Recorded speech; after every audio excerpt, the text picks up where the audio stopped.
what is happening? Welcome back again. We have the manifold all done for Nick's car. That's the high mount manifold with the new G30 770 on there, Pulsar Chinese turbo of course. Now, we've done a bit of a test fit and this is what's going on. The turbo fits. It's yeah, it's come up really nice. Really happy with a space and everything like that. You can obviously see we've had to go to a half size radiator. There just simply isn't enough room to have a full size radiator anymore. We've got our oil filter, that fits nice. We can still undo that. We still have the air conditioning. We've got a shit ton of room here that we can run a bit of an air ducting to an air filter, so that's going to be nice. We've got room here we can put a turbo beanie on. There was one problem and one thing that I didn't think about when I was making the manifold. We knew what our dimensions had to be to make the turbo fit so it didn't hit the radiator support or the rocker cover. And we also had the height spot on so the bonnet still closes nice. But the only thing I didn't take note of is where we've put the wastegate location. That's usually where we would put the dump pipe straight down there. So because that's happened, we don't really have any room for the dump pipe. And right now the radiator hose is right in the way. And we've got the half size radiator in now. You know, if we were having a bonnet exit, that'll be okay, but we do want to run this with a full exhaust. So the option here is I got an aluminium donut, and what we can do with this is I can chop the thermostat housing down a little bit.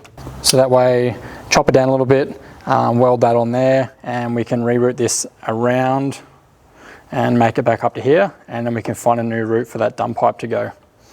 It's going to be easier to get the dump pipe to fit rather than trying to do the other way around, you know, make the radiator hose there and then trying to fit the dump pipe in. It's just not going to work. This is too small, so I've got this size, which is 28 millimeters, and that's the exact size of the thermostat outlet there. So that's going to look really nice. When we chop that down, weld it, we can have a solid bit of aluminium coming around here, and then we'll have some sort of little straight going into the radiator there. We're going to have to make something as well with this bottom hose, just so we can fit a nice 3-inch pipe, you know, over the top here somewhere, and then shoot straight down here, and then tuck back underneath the sump and go to the back of the vehicle.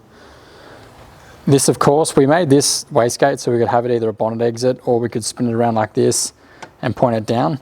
Problem is, it is really tight up against that short radiator there, so we're just going to have to leave it like that, and the wastegate pipe's going to come up here and it'll be a bonnet exit.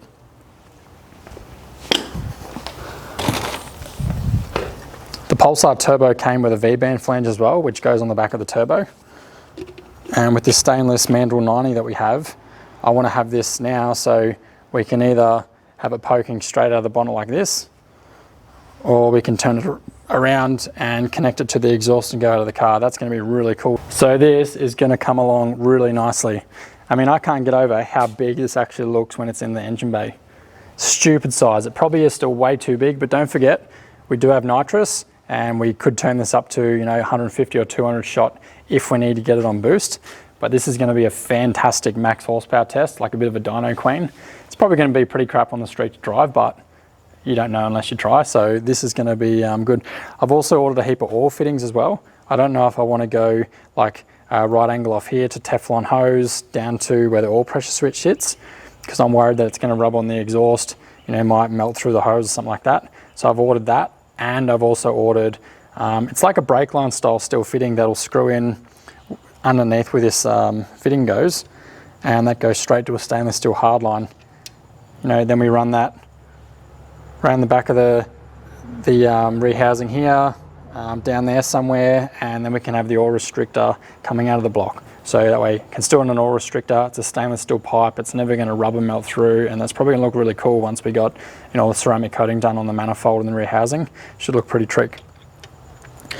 Not 100% sure yet what we're going to do with the water lines. Again, I was looking at going, you know, right angle pipes with that and just running it into aluminium hardline. But again, we'll wait and see how we go with that. The oil drains pretty close to where the T3 flange is, but it hangs down a couple of inches below, so I think that's enough. We can push some flexible rubber hose onto that.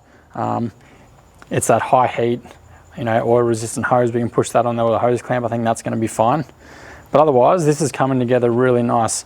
I do appreciate when you guys put comments and stuff below, giving ideas and just your thoughts. You know, it's great getting involved with you guys. I do enjoy it and do appreciate it, so continue doing it. But otherwise, I'll keep this video short. Let me know what you guys think below, and put a guess in there. How much horsepower do you think this is going to make on this little 4E FTE? Do you think it's going to pop before it reaches the 400 mark? Do you think it's going to make more or less? Do you think it's not even going to make boost because, you know, we've got a massive rehousing here? Anyway, that's it for today. Short video, I'm going to cut it off there. The GT engine is going to come out soon as well. We are going to go back to NA, so stay tuned for that. And yeah, hope you guys have a great Christmas, and we'll talk soon.